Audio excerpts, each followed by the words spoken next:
আয়াতের দিকে লক্ষ্য করেন, দুনিয়ার মাধ্যমে ইবাদত কার হবে? আল্লাহ। কথা বলতে হয়, জানেনই আমার আলোচনায়, কার? আল্লাহ। আদেশ কার চলবে? আমার আপনার মালিককে আল্লাহ। আমি কি, আপনি কি? গোলাম। দুনিয়ার নমুনায় দেখা যায়, কেউ যদি কারো বাড়িতে নৌকর থাকে, কিছু কর্মচারী হিসাবে থাকে, সে যদি সে মালিকের কথা না শোনে, সে মালিক তাকে ভাত দিবে? সে মালিক তাকে রাখবে? তার মালিকের হুকুম অনুযায়ী তার জিন্দেগি যাপন করতে হবে। তো আল্লাহ আমার আপনার মালিক, সে আল্লাহ নিজেই বলতেছে যে ইবাদত হবে তো একমাত্র কার? আল্লাহর। একই আয়াতের ভিতরে, একই আয়াত শেষ করে অন্য আয়াতে নয়, একই আয়াতের ভিতরে আল্লাহ তাআলা দুটা আদেশ দিয়েছে। একই জিনিসের ভিতরে দুটা আদেশ, তাহলে এই আদেশ দুটা কত দামি হবে সেটা কি আল্লাহ তাআলা সুন্দর করে জানাচ্ছে। وَقَضَى رَبُّكَ أَلَّا تَعْبُدُوا إِلَّا إِيَّاهُ। আল্লাহ তাআলা বলেন, তোমার রবের তরফ থেকে এটা চূড়ান্ত ফয়সালা হয়েই গিয়েছে। কার তরফ থেকে? জোরে বলা যাবে না, কার? দয়াবান আল্লাহ তাআলা বলেন, ওয়া কাযা রাব্বুকা, তোমার রবের তরফ থেকে এইটা চূড়ান্ত ফয়সালা হয়েই গিয়েছে। কি ফয়সালা? আল্লাহ তা'বুদু ইল্লা ইয়া, ইবাদত হবে তো একমাত্র আল্লাহর। কার হবে? আল্লাহ ব্যতীত অন্য কারো ইবাদত করা যাবে না, আল্লাহ ব্যতীত অন্য কারো উপাসনা করা যাবে না, আল্লাহ ব্যতীত অন্য কাউকে মালিক বলে মানা যাবে না। ও বাবারা, বন্ধুরা, আল্লাহ তাআলাকে বাদ দিয়া যেটা আল্লাহ করতে পারে সেটা অন্য কাউকে মনে করা, এর নামেই হইতেছে শিরক। কোরআনে কারীমের মাধ্যমে দয়াবান আল্লাহ তাআলা জানান, ওরে আমার বান্দা, শোনো শোনো শোনো, আমি আল্লাহ তাআলা চাইলে সব গুনাহকে মাফ করে দিতে পারি, সব পাপকে মাফ করে দিতে পারি। আল্লাহ তাআলা বলেন, শিরক এমন একটা গুনাহ, এমন একটা মারাত্মক পাপ, সে গুনাহ আমি আল্লাহ তওবা ছাড়া মাফ করি না। কেউ যদি তওবা ব্যতীত, তওবা ছাড়া যদি কারো ইন্তেকাল হয়ে যায়, সে বান্দার জন্য আল্লাহর জাহান্নাম ওয়াজিব হবে। কি হবে?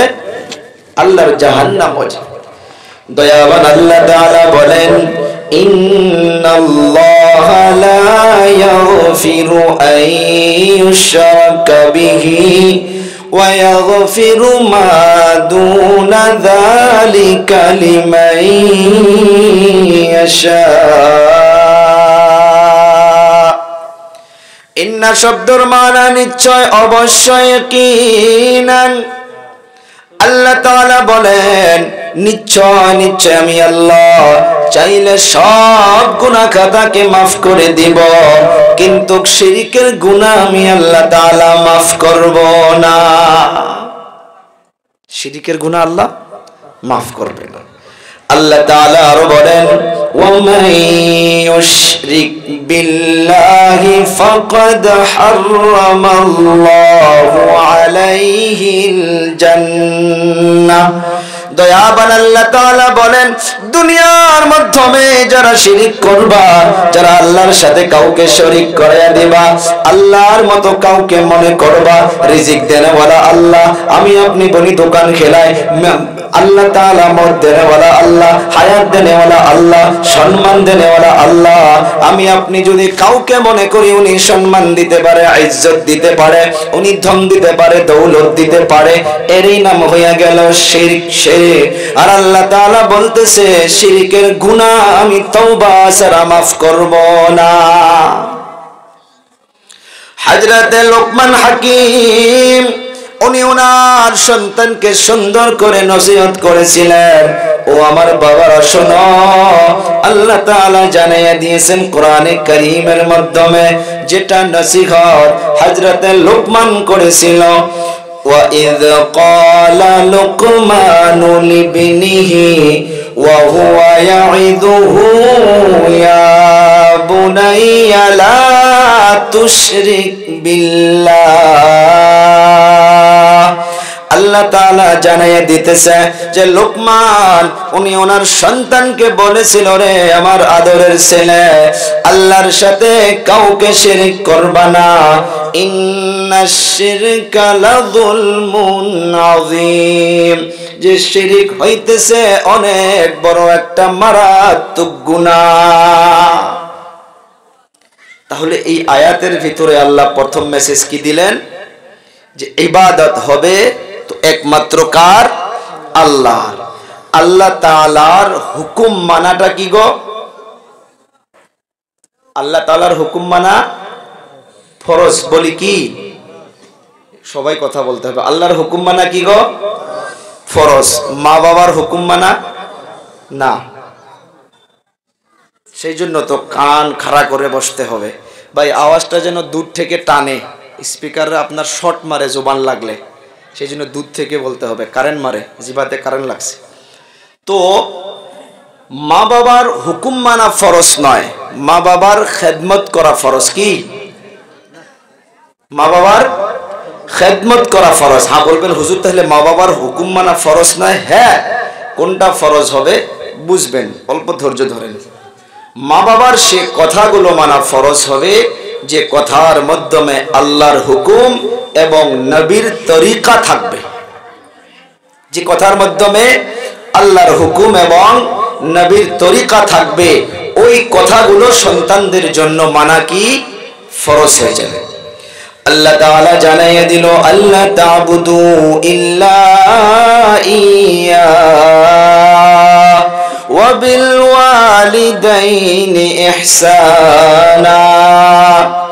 আল্লাহ তাআলার ইবাদতের পর, আল্লাহকে একত্ববাদী মানার পর আমি আল্লাহ তাআলা জানাইয়া দিলাম, তোমরা তোমার মা বাবার সঙ্গে ইহসান করো, মা বাবার খেদমত করো, মা বাবার সঙ্গে ভালো আচরণ করো, মা বাবার সে কথাগুলো মানবো যে কথাগুলোর মাধ্যমে আল্লাহ এবং আল্লাহর রাসূলের হুকুম পাওয়া যাবে। হযরতে আবু হুরায়রা রাদিয়াল্লাহু তাআলা আনহু উনি যখন ইসলাম কবুল করলেন, উনার আম্মা জান ইসলাম কবুল করে নাই। আবু হুরায়রা কলেমা পড়ার জন্য আবু হুরায়রা পালাইয়া নবীর দরবারে চলে যাইত, নবীর নিকটে যাওয়ার জন্য। উনার আম্মা জান বুঝতে পারল যে আমার সন্তান কলেমা পড়ে মুহাম্মদ ইবনে আব্দুল্লাহর দরবারে চলে যায়। হযরতে আবু হুরায়রার আম্মা জান আবু হুরায়রাকে ডেকে আবু হুরায়রা রাদিয়াল্লাহু তাআলা আনহুর গালের মাধ্যমে ওনার আম্মা জান থাপ্পড় মেরেছিল। আবু হুরায়রা থাপ্পড় খাওয়ার পর নবীর দরবারে চলে গেছে। নবীর নিকটে যাওয়ার পর নবীকে বলতেছে, ইয়া রাসূলুল্লাহ, ইয়া হাবিবাল্লাহ, আমি আপনার দরবারে আসি জন্য, আপনার নিকটে আসার জন্য আমার আম্মা জান আমাকে মেরেছে। আবু হুরায়রা কাকে বলছে? নবীকে বলছে, আপনার নিকটে আসার জন্য আমার আম্মা জান আমাকে মেরেছে। আবু হুরায়রা যখন বলল আমার আপনার নবী, এমন করে চেহারাটা ফিরাইয়া নিল, আবার বলে, ও হুজুর, আপনার দরবারে আসার জন্য আমার মা আমাকে মেরেছে। আবার আপনার নবী আবার চেহারাটা ফিরাইয়া নিল, তিনবারের বার বলে, ও হুজুর, আপনার নিকটে আসার জন্য আমার মা আমাকে মেরেছে। আবার আপনার নবী সাল্লাল্লাহু আলাইহি সাল্লাতু ওয়াস সালাম আবু হুরায়রাকে বলে, রে আবু হুরায়রা, তোমার আম্মা জান তোমাকে যদি মেরেও ফেলতো, তোমার মা তোমাকে মেরেছে, এখানে আমি নবী হইয়া কোনো কিছুই বলতে পারবো না। মা কি ছিল সে সময়? ঈমান কবুল করে নাই। আবু হুরায়রা উনি ইসলাম কবুল করেছে, উনি মুমিন হয়েছে, কিন্তু মার বাধা যে না তুমি ইসলাম গ্রহণ করতে পারবা না, মা বাধা করতেছে। আবু হুরায়রা নবীকে বলল, ও হুজুর, আমি মায়ের জন্য বিচার দিতে আসি নাই। বলে, তাহলে কি? বলো। ও হুজুর, আমি জান্নাতি হব, আমার মা জাহান্নামে যাবে, আমি কেমন করে কিয়ামতের ময়দানে দেখে থাকতে পারবো? আমি আপনার দরবারে চলে আসার কারণ হইল আমার মায়ের জন্য আপনি নবুয়তওয়ালা হাত তুলে দোয়া করে দিন। আবু হুরায়রা রাদিয়াল্লাহু তাআলা আনহু বসে আছে, আমার আপনার নবী সুন্দর করে হাত উঠাইছে, আল্লাহর দরবারে দোয়া করতেছে। যখন হাতটা তুলল, আবু হুরায়রা পাগলের মতো বাড়ির দিকে দৌড়ায়। একজন সাহাবী আবু হুরায়রাকে পিছন দিক দিকে এমন করে টেনে ধরছে, ও আবু হুরায়রা কোথায় যাও? পাগলের মতো কেন দৌড়াও? আবু হুরায়রা বলে, রে ভাই আমাকে ছেড়ে দে, আমি বাড়িতে গিয়া দেখতে চাই আমার নবীর দোয়া আগে গিয়া বাড়িতে পাই নাকি আমি আবু হুরায়রা গিয়া আগে বাড়ি পাই। নবীর দোয়া গিয়া আগে বাড়ি পায় না আমি আবু হুরায়রা আগে গিয়া বাড়ি পাই? আবু হুরায়রা দৌড়ায় বাড়িতে গিয়ে দেখে মায়ের ঘরের দরজা বন্ধ করা। বাহিরের থেকে আওয়াজ দিল, ও আম্মা জান দরজা খুলুন। আবু হুরায়রার আম্মা জান বলে, ও বাবা দাঁড়া, আমি গোসল করতেছি রে বাবা। গোসল যখন হইয়া যাবে, গোসলটা হয়ে যাওয়ার পর আমাকে নিয়ে তোমার নবীর দরবারে চলো, আমিও কলেমা পড়ে ইসলাম গ্রহণ করে নিব। নবীর দোয়া আবু হুরায়রা বাড়িতে যাওয়ার আগে নবী পাক সাল্লাল্লাহু আলাইহি সাল্লামের দোয়া গিয়ে আগেতে বাড়ি পেল। এখানে বুঝলাম যে মায়ের কথা যদি উনি শুনতো তো আবু হুরায়রা ইসলাম কবুল করতে পারত না। আল্লাহ তাআলা জানাইয়া দিল, বিল ওয়ালিদাইনি ইহসানা। ও আমার বান্দা ও যুবক, মা বাবার সঙ্গে ihsan করো, মা বাবার সঙ্গে ভালো আচরণ করো, ভালো ব্যবহার করো। দুনিয়ার মাধ্যমে বাবা 100টা ফ্যামিলির মাধ্যমে 99% ফ্যামিলির মা বাবা কান্না করে সন্তানদের জন্য, টাকার জন্য নয়, গাড়ির জন্য নয়, বাড়ির জন্য নয়, ধন দৌলতের জন্য নয়। মা বাবা গুলো কান্না করে একমাত্র যুবক সন্তানদের জন্য। কেন কেন কেন বলবেন, কেন কান্না করে?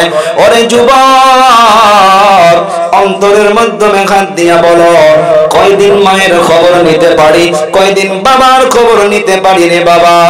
আমার আপনার নবী সাহাবা কেরামদেরকে নিয়ে বলতেছিল, ও আমার সাহাবীরা রে, শোনো শোনো শোনো, আল্লাহ তাআলা আমাকে দুনিয়ার মাধ্যমে সব নেয়ামত দিয়েছে, একটা নেয়ামত দেয় নাই। অবাক করা কথা, নবী পাক সাল্লাল্লাহু আলাইহি সাল্লামকে আল্লাহ তাআলা একটা নিয়ামত দেয় নাই, এইটা কেমন কথা হইতে পারে? আমার আপনার নবী চোখের পানি ছেড়ে দিয়া বলে, রে সাহাবীরা শোনো, জীবনে তোমরা একবারের জন্য হলেও বাবাকে বাবা বলে ডাকতে পারছো, আমি নবী এমন জীবনে একবারও আমার বাবাকে বাবা বলে ডাকতে পারি নাই। কিতাবের পৃষ্ঠা সাক্ষী দিতেছে, আমার আপনার নবী মা আমিনার গর্ভের ভিতরে মাত্র 2 মাস। হযরতে আব্দুল্লাহ নতুন বিবাহ করার পর তিজারতের জন্য, বিজনেসের জন্য চলে গিয়েছিল, ওখান থেকে আর রিটার্ন আসতে পারে নাই। আমার আপনার নবী মায়ের পেটের ভিতরে 2 মাস, ওই সময় হযরতে আব্দুল্লাহ দুনিয়া থেকে বিদায় হইয়া গেছে। আমার আপনার নবী সাল্লাল্লাহু আলাইহি সাল্লাম 6 বছর যখন বয়স হইয়া গেছিল, 6 বছর মক্কাতুল মুকাররমায় মা আমেনা বিকাল বেলা হলে বাচ্চাদেরকে খেলাধুলার জন্য আমার আপনার নবীকেও ছেড়ে দিত। আমার আপনার নবী ওই খেলাধুলার ময়দানে চলে যাইত। একদিন বিকাল বেলার ঘটনা, নবী ফেরত আসে না, খেলাধুলা দেখতে দেখতে দেখতে দেখতে সন্ধ্যা হইয়া গেছে, নবী আমার বাড়ির মাধ্যমে আসে না। মা আমেনা টেনশনের মাধ্যমে পড়ে গেছে, আরে আমার সন্তান কই? মা আমেনা সন্তানের তালাশে বাহির হইয়া গেছে। মা আমেনা দৌড়ায়, মা আমেনা যাইতে যাইতে একজন ব্যক্তির সঙ্গে মোলাকাত হইয়া গেল। মা আমেনা প্রশ্ন করেছে, কে গো, আমার সন্তানকে দেখেছো নাকি? বলে, আপনার সন্তানকে তো চিনি না। অমুক ময়দানের সাইটের মাধ্যমে অনেকগুলো ছেলে খেলাধুলা করত, সবাই চলে গিয়েছে। ওই ময়দানের একটা কোণার মাধ্যমে একটা ছোট্ট একটা বাচ্চা চেহারাটা মলিন করে নিয়ে বসে বসে কান্না করতেছে। মা আমেনা দৌড়ায়, মা আমেনা গিয়া দেখে আমার আপনার নবী এমন ভাবে বসে বসে বসে বসে চোখের পানি ছেড়ে দিয়ে কান্না করতেছে। মা আমেনা প্রশ্ন করে, এই বাবা, কে তোমাকে মেরেছে বলো? নবী বলে, না, কেউ মারে নাই। কে ধমকাইছে বলো? বলে, কেউ ধমকায় নাই। কেন কান্না করো রে বাবা? নবী আমার চোখের পানি ছেড়ে দিয়ে প্রশ্ন করলো, আম্মা জান, কমসে কম 10-15 জন বাচ্চা এখানে বসে বসে খেলাধুলা করতাম। বিকাল বেলা পার হইয়া যখন সন্ধ্যা হওয়া শুরু হইতেছে, সবার বাবা এসে এসে এসে এসে সন্তান দিগকে নাম ধরে ধরে ডাকতেছে আর বাচ্চাদেরকে বাড়ির দিকে নিয়ে গেল। আমি ইন্তজার করে করে দেখলাম একটা বাচ্চাও নাই। সবার বাবা এসে এসে সবাইকে নিয়ে গেল। ও আম্মা জান, আমাকে একটা কথার জবাব দিন, আমার আব্বু কই? আমার আব্বু কই? সন্ধ্যা পড়ায় হইয়া গেল, আমার আব্বু কেন আসলো না? আমার আব্বু জান কোথায়? এই কথার জবাব আপনি আমাকে দিন। এইটা প্রশ্ন করার সাথে সাথে মা আমেনাও চোখের পানি ছেড়ে দিয়ে কান্না শুরু করলো। মা আমেনা বলা শুরু করলো, রে সন্তান, পুরানা দুঃখের কথাটা আবার তুমি স্মরণ করে দিয়া আমারও কলিজাটা কেমন যেন দাউ দাউ করে উঠল। মা আমেনাও কান্না করে, আমার আপনার শিশু নবী উনিও কান্না করে। মা আমেনার সঙ্গে নিয়া হযরতে আব্দুল মুত্তালিবের নিকটে নিয়ে চলল। যাওয়ার পর মা আমেনা প্রশ্ন করতেছে, ও আব্বু জান, আপনার নাতিকে প্রশ্ন করে দেখো কিসের জন্য এত সময় ধরে কান্না করতেছে। হযরতে আব্দুল মুত্তালিব আমার আপনার নবীকে প্রশ্ন করে, ও নাতি ভাই, কেন তুমি কান্না করো? আমার আপনার নবী দাদু জানকে বলে, ও দাদু, আমাকে একটা জবাব দিন, আমার আব্বু কোথায়? আমার আব্বু কোথায়? 6 বছর বয়স তখন আমার আপনার নবী হযরতে আব্দুল মুত্তালিব এই প্রশ্নটা শোনার পর আব্দুল মুত্তালিব চোখের পানি ছেড়ে দিয়ে কান্না শুরু করে দিল। আব্দুল মুত্তালিব কান্না করে, মা আমেনাও কান্না করে, আবার আপনার শিশু নবী উনিও কান্না করে। এখন প্রশ্নের জবাব হইতেছে, বারবার প্রশ্ন করে যে আমার আব্বু কই? আব্দুল মুত্তালিব সহ্য করতে না পেরে হযরতে আমেনাকে বলে, উম্মে আইমানকে ডাকো। একটা নকরানিকে ডাকা হলো, যিনার নাম হইতেছে উম্মে আইমান। উম্মে আইমান চলে আসলো। আমার আপনার নবী আর মা আমেনা 3 জনের কাফেলা মদিনাতুল মুনাওয়ারায় রওনা করে দেওয়া হলো। চলতে চলতে চলতে চলতে গিয়া হযরতে আব্দুল্লাহর কবরের নিকটে চলে গেল। মা আমেনা কবরটা দেখাইয়া দিয়া বলে, এ বাবা মুহাম্মদ, এইটাই হইতেছে তোর বাবার জায়গা। এখানে তোর বাবা ঘুমায় আছে রে সন্তান। এখান থেকে আর কোনো দিন ফিরে আসতে পারবে না। নবী আমার হাউ মাউ করে করে করে করে চিৎকার মেরে মেরে আব্বু আব্বু বলে বলে ওই কবরের নিকটে ডাকে। একবার তো সারা দেয় না রে বাবা। যাদের মা নেই, বাবা নাই, হাজারো বার সারা পৃথিবীতে চিল্লাইয়া চিল্লাইয়া মা মা করে, বাবা বাবা করে ডাকেন, কেউ তো সারা দিবে না। কিন্তু এই মোহাব্বত দেনেওয়ালাও কাউকে পাবে না। আর আপনার নবী কবরের নিকটে ডাকতে ডাকতে চোখের পানি ছেড়ে দিয়ে হাউ মাউ করে কান্না করলো। উম্মে আইমান খাদিমা আমার আপনার নবীর হাতটা টেনে ধরে ওখান থেকে তুলে নিল। রওনা হইয়া গেল মক্কাতুল মুকাররমার দিকে।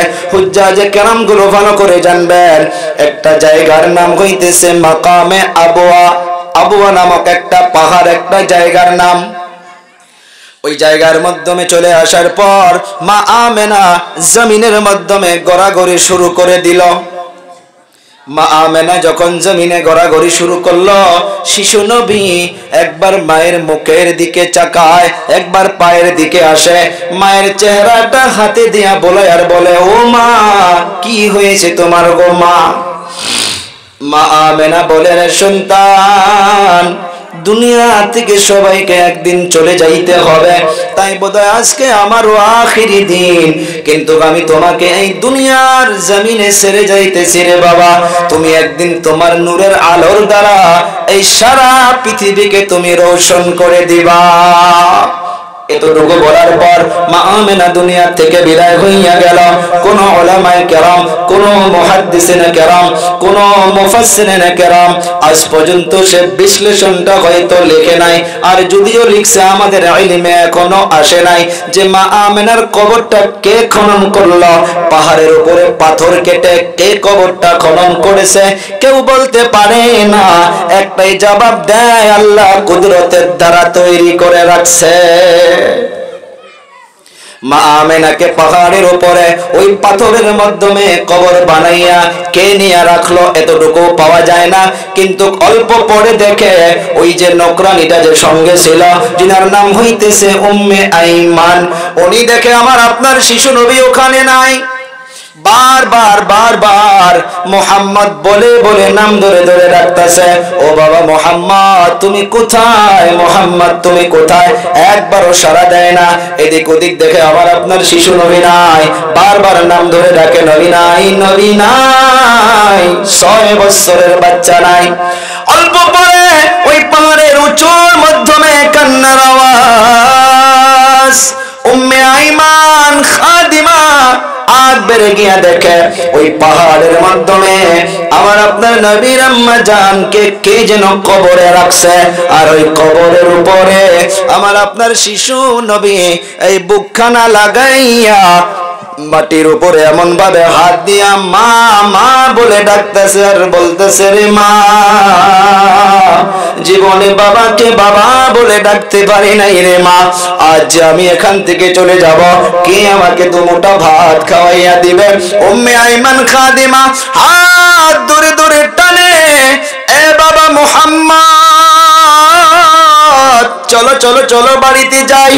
আমার আপনার শিশু নবী চোখের পানি ছেড়ে দিয়া বলে, না না না, আমি যাব না, আমি মাকে ছেড়ে যাব না।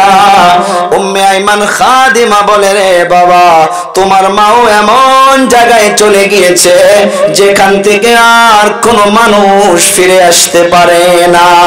ও বাবা, কি বুঝলাম? 2 মাসের মাধ্যমে পেটের মাধ্যমে থাকা অবস্থায় আমার আপনার নবীর আব্বু জান বিদায় হইয়া গেল। 6 বছর বয়সে আমার আপনার নবী মা খালায়াতিম হইয়া গেল। ওই নবী মসজিদে নববীর মাধ্যমে সমস্ত সাহাবা কেরামদেরকে জমা করেছে।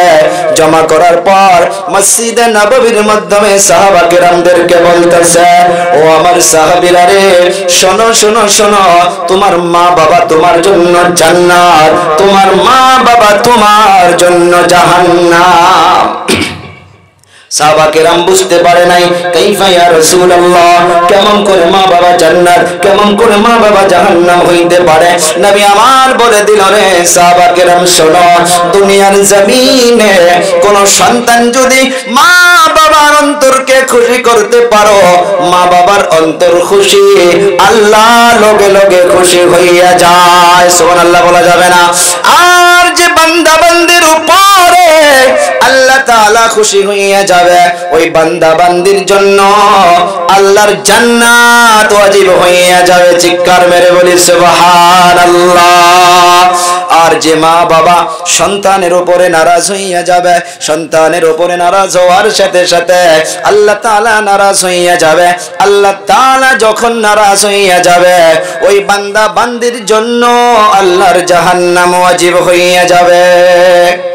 দুনিয়ার মাধ্যমে রে বাবা আল্লাহ তাআলা আয়াতের মাধ্যমে জানাইয়া দিলেন, ইম্মা ইয়াবলুগান্না ইনদাকাল কিবারা আহাদুহুমা আও কিলাহুমা ফালা তাকুল লাহুমা উফ। এতটুকুই বুঝি আল্লাহ তাআলা বলল ইম্মা ইয়াবলুগান্না ইনদাকাল কিবারা আহাদুহুমা আও কিলাহুমা, সন্তান দিগকে আল্লাহ বলতেছে সন্তানের দল শোনো শোনো শোনো, তোমার মা বাবা যখন বুড়া অবস্থায় চলে যায়, আহাদুহুমা দুইজনের মাধ্যমে একজন, কিলাহুমা বা মা বাবা দুজনে, তুমি যদি তাদেরকে পাও ওই সময় যদি তোমার মা বাবা তোমার জন্য কোনো কথা এমনি বলে ফেলে, তোমাকে ধমক মেরে ফেলে, নাই অন্যায় ভাবে বলে ফেলে, কোনো একটা ভুল তুমি করো নাই, এমনি যদি মা বাবা ধমক মেরে দেয়, আমি আল্লাহ তাআলা জানিয়ে দিলাম উফ, তুমি উফ শব্দটা বলতে পারবা না, তুমি মা বাবাকে বলতে পারবা না আব্বু এমনি চিল্লায়, বলেন না নাই? মা বাবার উপরে তুমি উহ আ শব্দটা বলতে পারবা না। আল্লাহ তাআলা এই আদেশটা দিয়ে দিল। ও আমার যুবক, ভালো করে বোঝার চেষ্টা করবে বাবা, এই যে জুবানের কথাটা এত বড় মারাত্মক একটা বস্তু। একজন সাহাবী আল্লাহর নবী তো বলে গিয়েছিল, সাহাবা কেরামদের নাম নিয়ে জান্নাতের সার্টিফিকেট দিয়েছিল। আর কোরআনে কারীমে আল্লাহ তাআলা জানিয়েছেন ওয়া কুল্লাউ ওয়া'দাল্লাহুল হুসনা, সমস্ত সাহাবা কেরামদের জন্য আল্লাহ সার্টিফাই দিয়েছে, সব সাহাবী ইনসাফওয়ালা, সব সাহাবী জান্নাতে যাবে, এগুলো সার্টিফাই আল্লাহ তাআলা দিয়েছেন। আমার আপনার নবীর নাম নিয়ে বলে গিয়েছিলেন, ক্বালান নবী সাল্লাল্লাহু আলাইহি ওয়াসাল্লাম আবু বকর ফিল জান্নাহ, ওমর ফিল জান্নাহ, ওসমান ফিল জান্নাহ, আলী ফিল জান্নাহ, তালহা ফিল জান্নাহ, জুবাইর ফিল জান্নাহ, এমন ভাবে নাম নিয়ে নবী আমার সাহাবা কেরামদের জন্য জান্নাতের সার্টিফিকেট দিয়েছিলেন। সাহাবাদের মাধ্যমে একজন সাহাবী দুনিয়া থেকে বিদায় হওয়া অবস্থা হয়ে গেছে রে বাবা, মুখের মাধ্যমে জুবানের মাধ্যমে কালেমা আসে না, কালেমা আসে না। সাহাবা কেরাম নবীর দরবারে চলে গেল, ও হুজুর, হযরতে আলকামার জুবানের মাধ্যমে কালেমা জারি হইতেছে না। কারণ আখিরি সময় আমার আপনার জবানের মাধ্যমে যদি কালেমা জারি না হয়, যদি আমি আপনি আখিরি কালেমা লা ইলাহা ইল্লাল্লাহ মুহাম্মাদুর রাসূলুল্লাহ যদি পড়তে পড়তে বিদায় হইতে না পারি, আমার আপনার ঠিকানা জলদি জান্নাতে কিন্তু হবে না। আখিরি সময় যেন আল্লাহ তাআলা আমার আপনার নসিবে কালেমা তাইয়্যিবা যেন জারি করে দেয়, জোরে বলি আমিন। হযরতে আলকামার জবানের মাধ্যমে কালেমা তাইয়্যিবা আসে না। সাহাবা কিরাম নবীর নিকটে চলে গেল, ইয়া রাসূলুল্লাহ, ইয়া হাবিবাল্লাহ, আলকামার জবানের মাধ্যমে কালেমা আসে না। আমার আপনার নবী বলল, ওনার আম্মা জান কি বেঁচে আছে? বলে হ্যাঁ আছে। ওনার আম্মা জানের নিকটে চলে যাও, ওনার আম্মা জানকে গিয়ে প্রশ্ন করো, ওনার আম্মা ওনার উপরে নারাজ হইয়া আছে নাকি? নবী বলছে, যাও ওনার মায়ের নিকটে চলে যাও, ওনার মা নারাজ হয়ে আছে নাকি? সাহাবা কেরাম চলে গেল। সাহাবা কেরাম চলে যাওয়ার পর মাকে জিজ্ঞাসা করে, ও আম্মা জান, আপনার সন্তানের জবানে মোবারকের মাধ্যমে কালেমা তাইয়্যিবা আসে না, আপনি ওনাকে মাফ করে দিন। বলে না, আমি মাফ করব না। সাহাবা কেরাম চলে আসলো, ইয়া রাসূলুল্লাহ, ইয়া হাবিবাল্লাহ, ওনার আম্মা জান বলল ওনাকে মাফ করবে না। নবী আমার এলান করে দিল, আলকামার জন্য লাকড়ি খড়ি জড়ো করো, আলকামাকে জীবিত আগুনের ব্যবস্থা করিয়া মওতের আগে আলকামাকে জ্বলাইয়া দাও। কে বলছে? নবী। মা যদি মাফ না করে, মওতের আগে আগুনের ব্যবস্থা করো, আর ওই আগুন দিয়া আলকামাকে জীবিত জ্বালাইয়া দাও। আগুন তৈরি করা হলো, লাকড়ি খড়ি সব জড়ো করা হলো। জড়ো করার পর আবার ওনার মায়ের নিকটে পাঠাইয়া দিছে, যাও যাও যাও, ওনার আম্মা জানকে বলো আপনার সন্তানকে আগুন দিয়া জীবিত জ্বলে দেওয়া হবে। মা তখন চিৎকার মেরে মেরে মেরে মেরে বলে, না না না, এই এইটা কেমন করে হইতে পারে? আমি ওনার মা, আমি কেমন করে দেখতে পারবো সন্তানকে জীবিত আগুন দিয়ে জ্বালিয়ে দেওয়া হবে আর আমি মা দেখে দেখে কেমন করে সহ্য করব? না না না, আলকামাকে আগুন দিয়ে জ্বালানো যাবে না, আমি মা সহ্য করতে পারবো না। সাহাবা কেরাম আবার চলে আসলো, ইয়া রাসূলুল্লাহ, মা মানতেছে না, মা আগুন দিয়ে জ্বালিয়ে দিতে দেবে না। আল্লাহর নবী বলল, যাও আবার গিয়া বলো, মা যদি দুনিয়ার মাধ্যমে মাফ করে না দেয়, দুনিয়ার আগুন থেকে শত শত লক্ষ লক্ষ গুণ বড় হবে জাহান্নামের আগুন। মায়ের বদদুয়া নিয়ে যদি দুনিয়া থেকে কবরে চলে যায়, আল্লাহ তাআলা আলকামাকে জাহান্নামের এর থেকে ডবল ডবল আগুন দিয়ে তাকে জ্বলাবে। মা তখন আলকামাকে অন্তর থেকে মাফ করে দেয়। কিতাবের পৃষ্ঠা সাক্ষী দিতেছে, মা মাফ করে দেওয়ার সাথে সাথে রে বাবা, আলকামার জবানের মাধ্যমে এসে গেল, লা ইলাহা ইল্লাল্লাহু মুহাম্মাদুর রাসূলুল্লাহ। মা তো মা রে বাবা, মা সন্তানদের জন্য বদদুয়া করে না, বাবা সন্তানদের জন্য বদদুয়া করে না। একজন যুবক রৌদ্রবেলা বাহিরে কাজ করতেছে, মা বারবার ডাকে, রে বাবা এখন কাজ করা লাগবে না, অনেক রৌদ্র, বিকাল বেলা কাজ কইর। সন্তান শোনে না। মা চালাকি করিয়া ওই সন্তানের ঘরে আবার আল্লাহ একটা সন্তান দিয়েছে 4 থেকে 5 বছর বয়স। মা ওই ছেলের ঘরের সন্তানকে নিয়ে যখন নিজের ছেলে রৌদ্র কাম করা বাদ দেয় না, বারবার তো মা ডাকতেছিল, রে বাবা ঘরের মাধ্যমে বসো, বাহিরে অনেক রৌদ্র রে বাবা, এখন কাজ করা লাগবে না। সন্তান শুনে নাই। কিন্তু সন্তানের ঘরে যে আল্লাহ ছেলে দিয়েছিল 4 থেকে 5 বছর বয়স, মা ওই ছেলেকে নিয়ে বাহিরে গিয়ে রৌদ্রের মাধ্যমে দাঁড় করে ধরেছে। সন্তান বারবার দেখতেছে যে আমার মা কি কাজ করলো, মা আমার ছেলেকে নিয়ে রৌদ্র কেন দাঁড় হইয়া গেল। অল্প পরে মাকে এমন ধমক মেরে দিল, ও মা আপনার কি বিবেক নাই? বলে কেন? বলে আমার ছেলে 5 বছর বয়স, ওকে কি রৌদ্র লাগে না? সে কি রৌদ্রের মাধ্যমে কষ্ট পায় না? মা তখন চোখের পানি ছেড়ে দিয়া বলে, রে সন্তান, এই জন্যই তো তোকে আমি 5 বার নয় 10 বার বলেছিলাম, রে বাবা রৌদ্র কাজ করা লাগবে না। তোমার সন্তান যেমন রৌদ্র নেওয়ার জন্য তোমার বুকের মাধ্যমে কষ্ট লাগতেছে, রে সন্তান, তুমি তো আমার ছেলে, তুমি রৌদ্র বেলা কাম করতেছো, আমি মা হইয়া দেখে থাকতে পারতাছি না রে বাবা।